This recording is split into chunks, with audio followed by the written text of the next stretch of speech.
learning video with Aspire to Inspire with Pooja।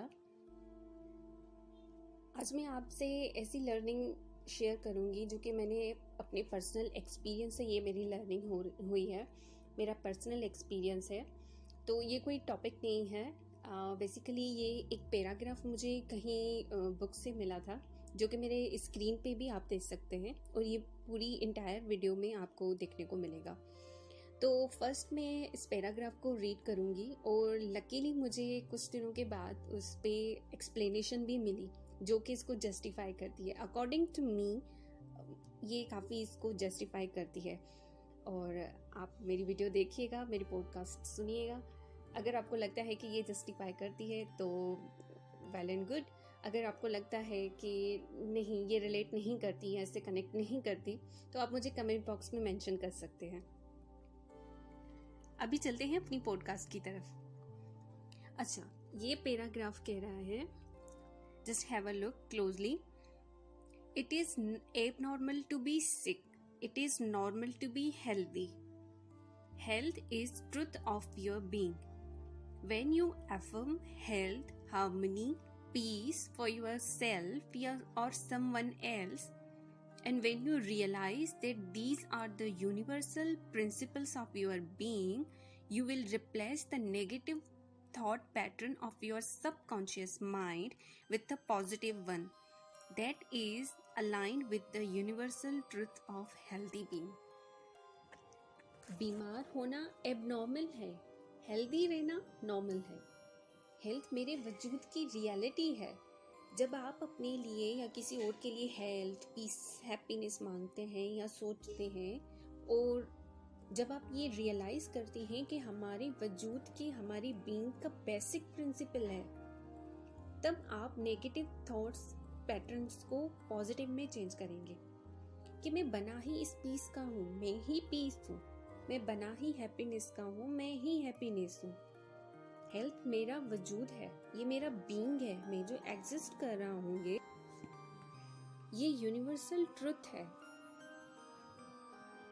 Other point is, consider for a moment that there is a principle of mathematics and none for the error. There is a principle for the truth but none for the dishonesty. There is the principle of intelligence but none for the ignorance. There is a principle of harmony and none for the discord. There is a principle of health but none for the illness. And there is the principle of abundance but none for the poverty. ये कह रहे हैं कि mathematics का rule है but error का कोई rule नहीं है। सच का प्रिंसिपल है बट बेईमानी का कोई प्रिंसिपल नहीं है। इंटेलिजेंस का प्रिंसिपल है, उसका रूल है, लेकिन इग्नोरेंस का नहीं। हेल्थ का प्रिंसिपल है लेकिन बीमारी का नहीं। और रिचेस का प्रिंसिपल है बट पॉवर्टी का नहीं। That means it is the rule, it is the law, it is principle of my being. And this is the explanation जो मुझे मिली। अगर आप जानना चाहते हैं the source of this explanation, तो कमेंट बॉक्स में ज़रूर मेंशन कीजिएगा, मैं आंसर करूंगी। Let's see this. हमारी बॉडी 5 एलिमेंट्स की बनी है: पानी, आग, हवा, धरती और आसमान। काफ़ी लोग इस चीज़ को बिलीव करते हैं और काफ़ी लोगों के बिलीव्स थोड़े अलग हो सकते हैं, पर इसको आगे ले चलते हैं। जब बॉडी में कोई भी एलिमेंट की कमी होती है तो हम कहते हैं मुझे पानी चाहिए। सपोज कि पानी की कमी हो गई, हम कहते हैं मुझे पानी चाहिए, मुझे एयर चाहिए, मुझे फ्रेश एयर चाहिए। अगर कोई कुछ और भी देगा, हम कहेंगे कि नहीं नहीं, मुझे पानी चाहिए। पानी क्यों चाहिए? फ्रेश एयर क्यों चाहिए?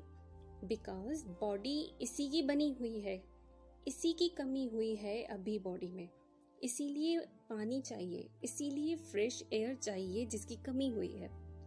सिमिलरली एज अ बीइंग, ये जो हमारी एग्जिस्टेंस है, ये जो हमारा वजूद है, हमारी सोल जो है, ये भी 7 एलिमेंट्स की बनी हुई है। कौन कौन से एलिमेंट्स हैं? Peace, love, happiness, power, knowledge, truth and bliss. Now इसमें अब थोड़ा सा भी इम्बैलेंस आएगा। हम क्या कहते हैं? मुझे चाहिए लव, मुझे चाहिए पीस, मुझे चाहिए खुशी, मुझे चाहिए पावर।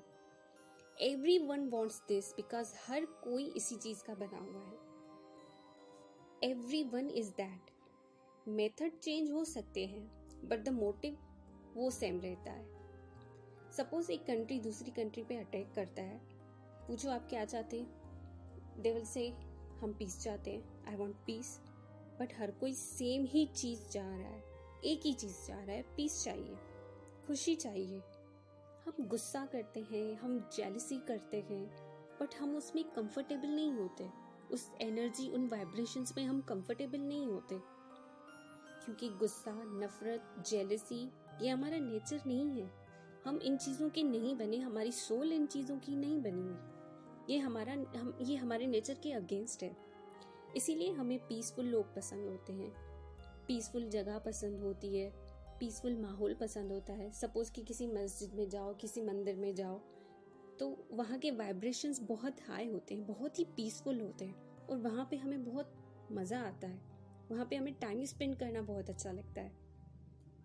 काफ़ी लोग ऐसे होते हैं जिनको सनसेट देखना या सनराइज देखना, वो डूब जाते हैं उन व्यूज़ में, उनको मज़ा आता है, उनको बहुत अच्छा फील हो रहा होता है, क्योंकि वो नेचर के करीब होते हैं, नेचर के क्लोज जा रहे होते हैं, जो कि हमारा नेचर है।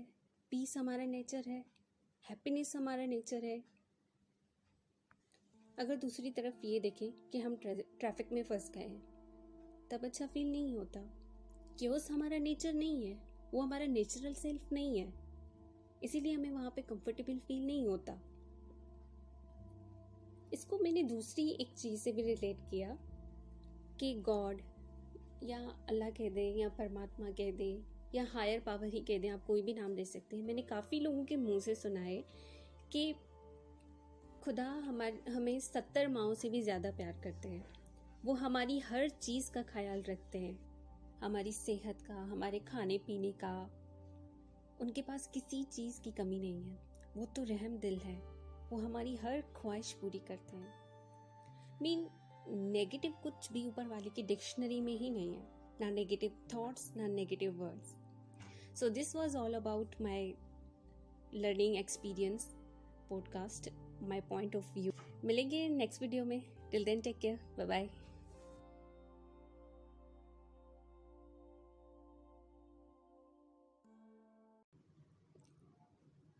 Hello YouTube family, welcome to the channel aspire to inspire with Pooja. आज का टॉपिक है why to wait for the trouble to make a prayer. जी हाँ, हम मुसीबतों का क्यों इंतज़ार करते हैं कि हम दुआएं करें। दुआओं के लिए मुसीबतों की ज़रूरत तो नहीं होती। तो आज इसको हम डीपली डिस्कस करते हैं। Let's go. दुआएं क्या है, प्रेयर्स क्या है? दुआएं वो नहीं जो इंसान सिर्फ बिलीव करता है, सिर्फ वर्ड बोलता है बिलीव का और वो पूरी हो जाती हैं, बल्कि प्रेयर्स, दुआएं वो हैं और तब पूरी होती है जब इंसान का सबकॉन्शियस माइंड उन थॉट्स को एक्सेप्ट करे। जो मेंटल इमेजेस आपके माइंड में बनी हुई है, उस थॉट को लेकर के उसी को ही स्ट्रॉन्ग बिलीव बोलते हैं। एग्जाम्पल लेते हैं, बहुत सारे ऐसे डिफरेंट लोग हैं, डिफरेंट रिलीजन से हैं, डिफरेंट उनके बिलीव्स हैं, लेकिन बहुत से लोगों की उनकी दुआएं पूरी होती हैं। अब ये कैसे हुआ? सबकी दुआएं डिफरेंट रिलीजन से वो बिलोंग करते हैं, कोई सिख है, कोई हिंदू है, कोई मुस्लिम है, कोई ईसाई है, तो कैसे उनकी दुआएं कबूल होती है, कैसे उनकी प्रेयर्स को आंसर मिलता है? ये इस कंडीशन में होता है जब उनका सबकॉन्शियस माइंड उनकी रिपीटेटिव थॉट्स को एक्सेप्ट कर लेता है। तो ये कभी भी किसी रिलीजन पे, किसी रस्म पे या किसी फार्मूला पे डिपेंड नहीं है। ये सिर्फ और सिर्फ हमारे माइंड की एक्सेप्टेंस और उसको रिसीव करने पे डिपेंड होता है। हमारा माइंड इतना रिसेप्टिव बन जाता है कि हमारी दुआएं पूरी होने लगती हैं। Law of life is law of belief. Now again हम डिस्कस करते हैं बिलीफ क्या है। It's very simple. Belief simply आपके माइंड की थॉट है। इंसान जो सोचता है, जो फील करता है एंड बिलीव करता है, उसी तरह उसके माइंड की कंडीशनिंग होती है, उसी तरह उसकी थॉट्स, उसका माइंड, उसका पैटर्न, सोचने का तरीका बन जाता है। उसी तरह उसकी बॉडी की कंडीशन होती है, उसी तरह उसकी बॉडी रेस्पॉन्ड करती है जिस तरह से वो सोचता है, उसी तरह से ही उसके हालात बन जाते हैं जिस तरह से वो सोचता है, जिस तरह के वो बिलीव्स रखता है। आपकी पूरी हुई प्रेयर्स, दुआएं बेसिकली आपकी दिली ख्वाहिश होती है। सपोज कोई इंसान किसी बीमारी में मुब्तला है, वो उस डिजीज से सफ़र कर रहा होता है, तो उसकी ख्वाहिश होती है कि मैं इस स्टेट से, इस कंडीशन से बाहर निकल आऊँ, और उस स्टेट से बाहर निकलने के लिए वो दुआएं करता है। तो दुआएं बेसिकली क्या होती हैं? वो हमारी एक डिज़ायर होती है, और इन डिज़ायर को ना हम क्या करते हैं, हम वर्ड्स में या जुमलों में कन्वर्ट करते हैं, हम उनको शक्ल देते हैं जुमलों की या लफ्ज़ों की। तो बेसिकली आपकी डिज़ायर्स ही आपकी प्रेयर्स होती हैं। ऑलमोस्ट सबको अपनी लाइफ में health, happiness, success, peace of mind and security चाहिए होता है। तो ये क्या है? ये सारी हमारी डिज़ायर्स हैं। पर हम में से कितने लोग ये गोल्स अचीव कर पाते हैं? The technique is here. हमें बस क्या चाहिए, सिर्फ समझना है कि कैसे हमारा माइंड वर्क करता है। तो हमें अपनी थॉट्स को डायरेक्ट कर सकते हैं, अपने थॉट पैटर्न्स को करेक्ट कर सकते हैं। ये मिरेकल वर्किंग पावर हम सब के अंदर है, in every being, that is the great eternal truth and the principle of all religions. हमें बस उसे मेंटली एंड इमोशनली अपनी विशेस से, अपनी डिजायर से यूनाइट करना होता है। Begin it today now and let the wonders happen in your life. आज की वीडियो में इतना ही, मिलते हैं नेक्स्ट वीडियो में। Till then take care, bye bye. हमारी ऑडियंस ऐसी है जिसे जब तक कोई लॉजिक ना दो किसी काम को करने के लिए, वो कहाँ अग्री करती है, इंक्लूडिंग मी। और ये है भी सही, क्वेश्चनिंग तो करनी चाहिए। क्यों किसी की बात पे अग्री कर जाएं?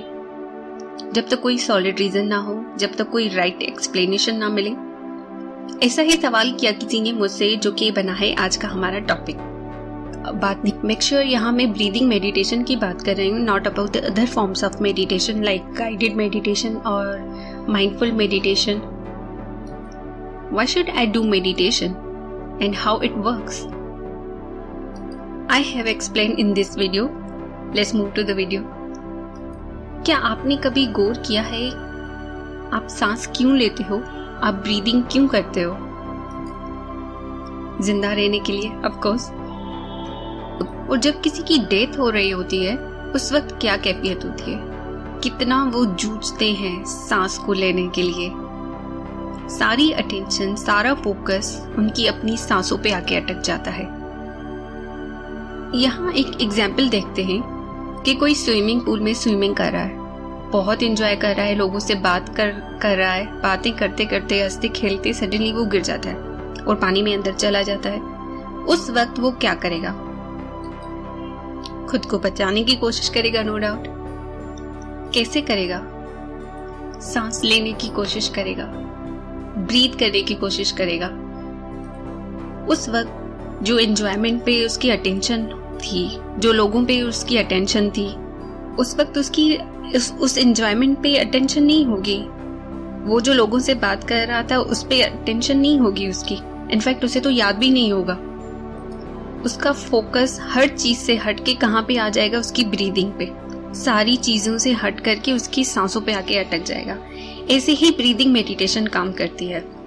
जब आप स्ट्रेस में होते हैं या एंजाइटी अटैक्स हो रहे होते हैं काफी लोगों को, काफी लोग तो डिप्रेशन से भी फाइट कर रहे होते हैं, यहाँ तक कि लोगों को पैनिक अटैक्स भी होते रहते हैं।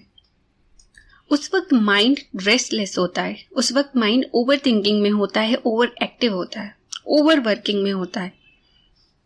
अगर आप किसी साइकेट्रिस्ट से या साइकोलॉजिस्ट से सजेस्ट करते हो तो वो आपको ब्रीदिंग मेडिटेशन रिकमेंड करते हैं मोस्ट ऑफ द टाइम्स। और जब आप ब्रीदिंग मेडिटेशन टेक्निक अप्लाई करते हैं, इसमें क्या होता है, अपने माइंड को काम करते हो, अपने माइंड को पीस में लाने की कोशिश कर। गहरी सांस ली, ब्रीथ इन, सांस को रोके रखा 1 2 3 अराउंड 5 to 6 सेकंड्स तक। उसके बाद क्या होगा, आपको सांस आनी बंद हो जाएगी। और जैसे ही सांस आनी बंद हुई, मतलब माइंड को मैसेज गया सांस लो। मुझे ब्रीथ करना है, मुझे सांस नहीं आ रही है, मुझे सांस लेनी है। ब्रेन तक मैसेज गया और मैसेज जाएगा पूरी बॉडी को, तब हमारा माइंड हरकत में आ जाएगा।